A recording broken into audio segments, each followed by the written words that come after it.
대학원 다닐 때, 그러니까 이제 80년대 중후반이었거든요. 그때만 하더라도 북한 자료를 보면은 잡혀갔어요. 허락 안 받고. 그래서 이렇게 쓰고서 이렇게 썼는데, 그때도 그렇지만 지금도 통일부 산하 북한 특수자료센터, 거기에 지금 현재 가장 많은 북한 자료가 있습니다. 교과서도 거기 다 있어요. 예, 예. 아무나 보기 어렵지만 여러 단계를 거쳐서 볼 수는 있습니다.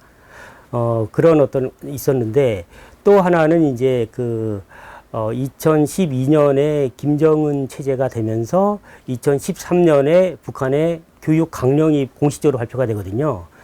교육 강령은 남한의 교육 과정과 같은 말인데, 북한의 모든 교육 정책 이런 것들을 담은 문서이죠.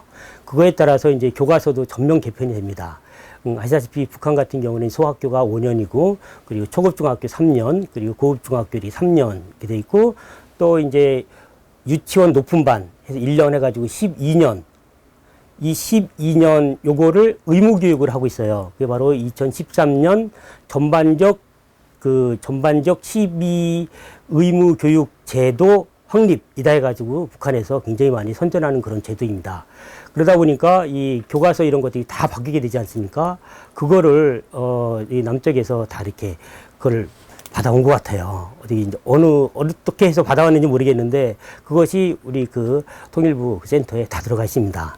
그것뿐이 아니라 그거를 국가 차원에서 본격적으로 남한에서 연구를 해서, 예를 들면은 한국교육과정평가원, 거기에서 본격적으로 북한의 이 교육 강령을 연구를 하고, 교과서들을 연구하고, 그래서 국어과와 사회과, 역사과 이런 거는 통일 교과서를 어떻게 만들까, 그것까지 연구를 쫙 했습니다. 그때 제가 학계 활동을 하고 있었는데, 그때 이제 자문을 맡아달라 이렇게 요청이 와서 거기 제가 몇 번 왔다 갔다 하면서 그때 북한 자료들을 이제 볼 수가 있었고, 좀 더 구체적으로는 약 3년 전에 서울의 모 굴지의 출판사에서 요청이 들어왔어요. 자기들이 남북한 통일 국어 교과서를 만들다 보니까 사전이 있으면 좋겠다. 초등학생용 어휘들을 담은 사전이 있으면 좋겠다 해서 그걸 만들어 달라고 요청이 왔어요. 그래서 제가 이제 같이 동료들, 그리고 학생들 함께 해서 2년 동안 했습니다. 그래서 그게 완성이 됐는데, 그게 이제 초등학생용, 통일 국어 사전, 이런 식으로 해가지고 이제 나오게 될 예정이거든요. 그러면서 이제 거기 북한의 이 소학교 교과서들 다 이렇게 보게 됐죠. 국회 도서관에도 북한 관련되는 자료가 많이 있어요.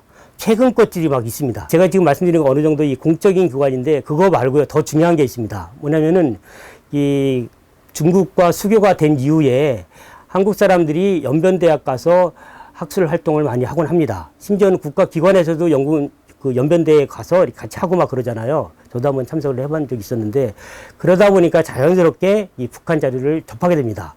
어떤 경우는 북한 학자도 만나게 돼요. 저도 학술대회 때 북한 학자들, 그 당시에 이름만 들었던 70, 80대 되던 원로 학자들을 만난 적이 있거든요. 보니까 감개가 무량하더라고요. 예. 그분들을 통해서 이렇게 이제 북한 자료들을 이렇게 보게 되는 그런 경우도 있고요.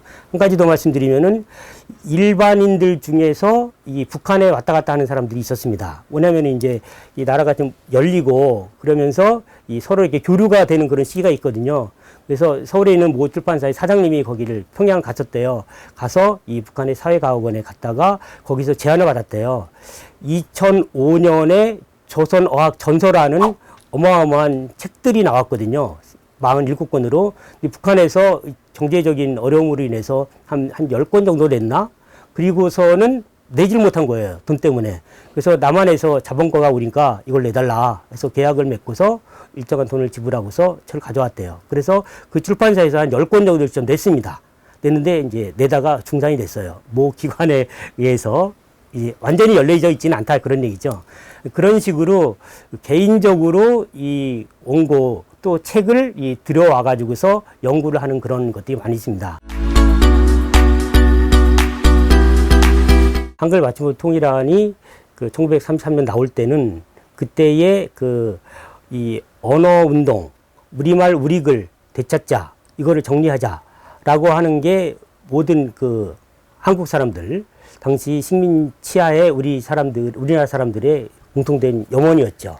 근데 그때 조선어 학회에서 활동하던 사람들이 대부분 다 개화기 때 주시경 선생님이거든요. 그 주시경 선생님 같은 경우는 그 우리 한글, 국어 운동, 그리고 연구 이런 데에 굉장히 초창기에 분인데 세종대왕이 한글을 만들었다라고 하면은 주시경은 한글을 완성시켰다라고 이렇게 할 정도로 가치부여를 받는 분이거든요. 그러니까 주시경 선생님의 그 사상이 실제로 지금까지도 반영이 되고 있기 때문에 이 통질성을 회복할 수 있다 이거죠. 좀 더 구체적으로 말씀드리면은 이 주시경 선생님의 수제자가 김두봉이거든요. 김두봉 선생이 1911년부터 3년 동안 스승인 주시경 선생과 함께 몇몇 사람이 같이 말모의 작업을 했어요. 말모의가 뭐냐면 말을 모은다. 사전이지 않습니까? 그 작업을 했는데 문제는 37세에 주시경 선생이 그만 요절을 합니다.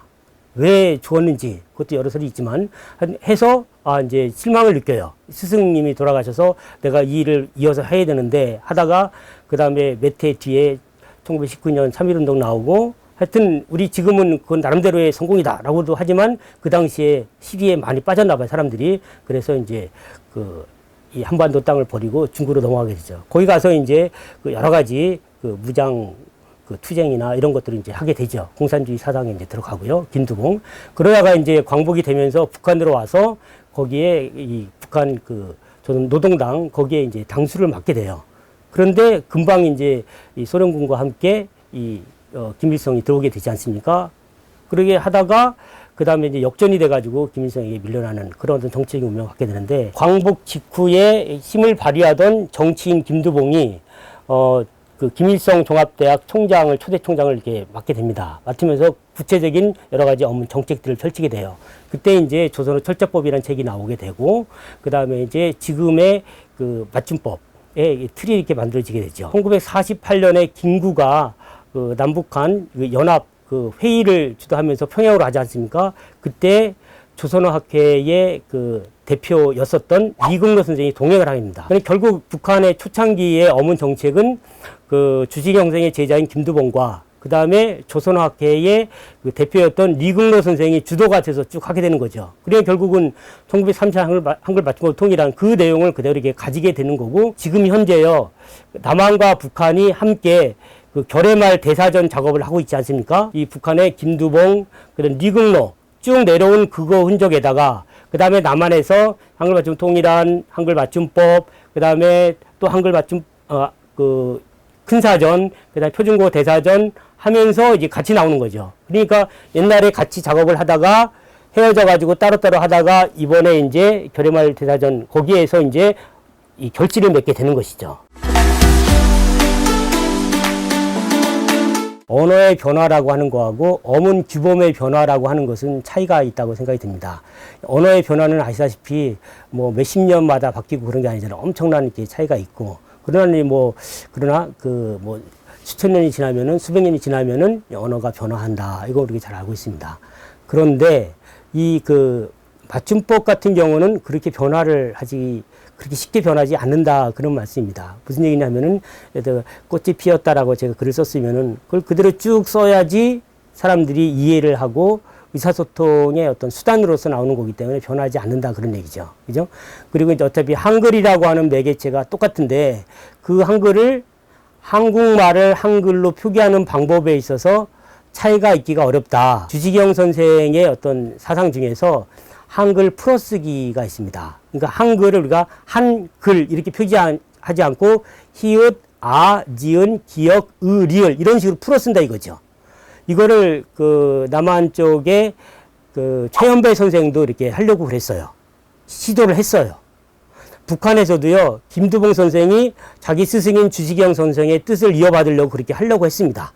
결국은 이 어문 규범의 변화라고 하는 게 이게 일정하게 국민들이 정확하게 사용하고 적절하게 사용하고 그래서 효율적으로 이렇게 사용할 수 있다라고 하면은 변화를 하기가 어려운 그런 것이다. 그런 얘기죠.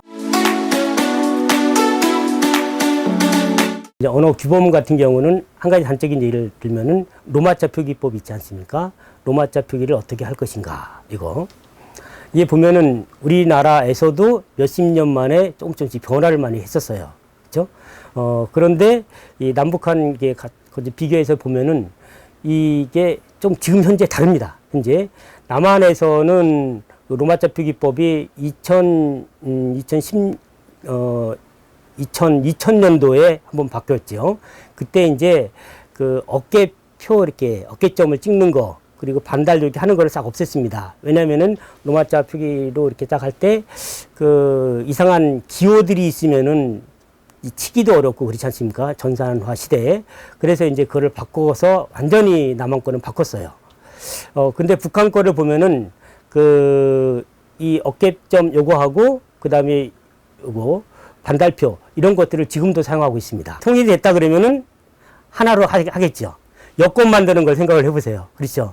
그러니까 결국은 제 머릿속에 이게 어문규범을 통일시켜야 한다라고 하는 거는 남북 간 통일이라고 하는 전제가 들어가 있는 것이거든요. 그죠?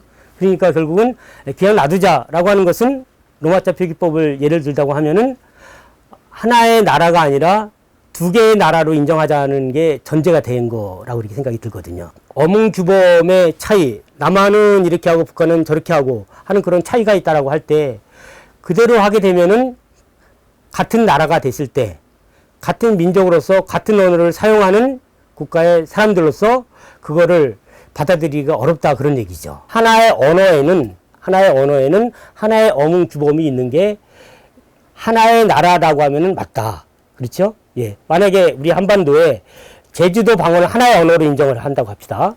그리고 평양의 말도 하나의 언어로 인정한다 그러면은 평양어 서로 다른 언어인 거에 나름대로 그 어문 규범이 있겠고 제주도어에도 있겠고 그렇게 되면 다 가능하죠. 그러나 지금 우리는 남한과 북한은 하나의 언어라는 하는 전제가 들어가 있는 것이니까 또 통일됐다라고 하면은 더더구나 그런 것이고요. 그래서 이 남북한이 통일을 지향한다 그러면은 비정치적인 이 맞춤법이나 이런 어문 규범 이런 것부터 통일시키면은 이제 정치 체제도 그쪽으로 같이 이렇게 같이 올 수 있지 않을까 이런 생각을 해보는 것이죠.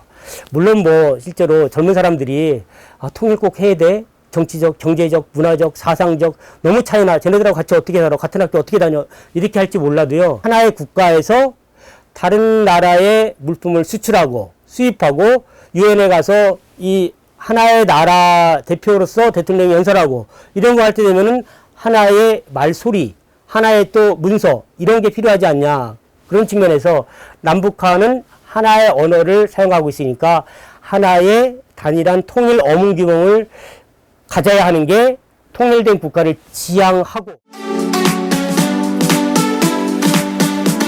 실천적으로 할 수 있는 방법이 뭘까 이런 생각을 많이 하게 됩니다. 우리나라에 이 국어를 실천할 수 있는 기관들이 많이 있지 않습니까?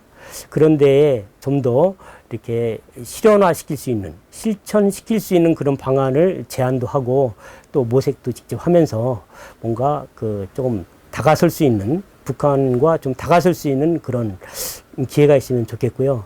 개인적으로 희망하기는 연구년 때에 미국에 있는 대학만 가는 게 아니라 안 가본 평양에 있는 김일성 종합대학에 연구년 6개월이나 좀 가보고 싶어요.